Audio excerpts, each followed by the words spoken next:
امام دیلمی رحمۃ اللہ تعالیٰ علیہ جو محدث سے بہت بڑے، مسند الفردوس حدیث کی کتاب ہے ان کی، جلد نمبر 2 صفحہ 142 حدیث نمبر 2721 پر لکھتے ہیں، نقل کرتے ہیں حدیث پاک، عن ابن مسعودین، حضرت عبداللہ ابن مسعود رضی اللہ تعالیٰ عنہ سے راوی روایت ہے۔ یہ بہت بڑے جلیل و قدر صحابی ہے، فقیہ صحابی ہے، اور ان کی فضیلت تو بہت زیادہ ہے، حضور نے ان کو اپنی امت کا فقیہ بھی قرار دیا ہے،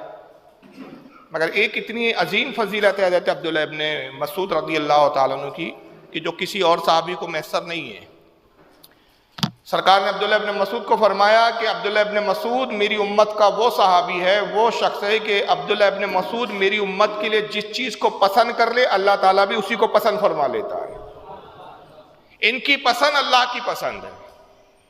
اور فقہ حنفی جو ہے، امام اعظم ابو حنیفہ کی پوری فقہات کا 80% عبداللہ ابن مسعود رضی اللہ تعالیٰ عنہ کی روایت پر منحصر ہے۔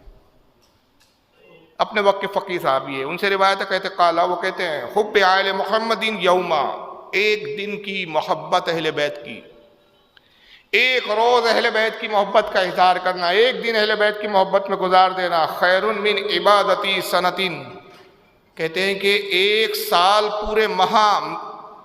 مقبول عبادت سے افضل ترین ہے۔ ایک دن اہل بیت کی محبت میں گزار دینا پورے سال کی عبادت سے بہتر ہے۔ اور پھر دوسرا انعام وَمَن مَاتَ عَلَيْهِ دَخَلَ الْجَنَّةَ، اور ایسا شخص جب انتقال کرتا ہے اللہ تعالیٰ اس کو جنت میں داخل فرما دے گا۔ تو ایک دن کی محبت جنت میں دخول کا ذریعہ ہے، تو اندازہ لگائیے کہ پورا سال محبت رسول میں، محبت اہل بیت میں گزار دے تو پھر کیا کہنے ہیں، پھر کیا درجات ہے، کیا بلندیاں ہیں۔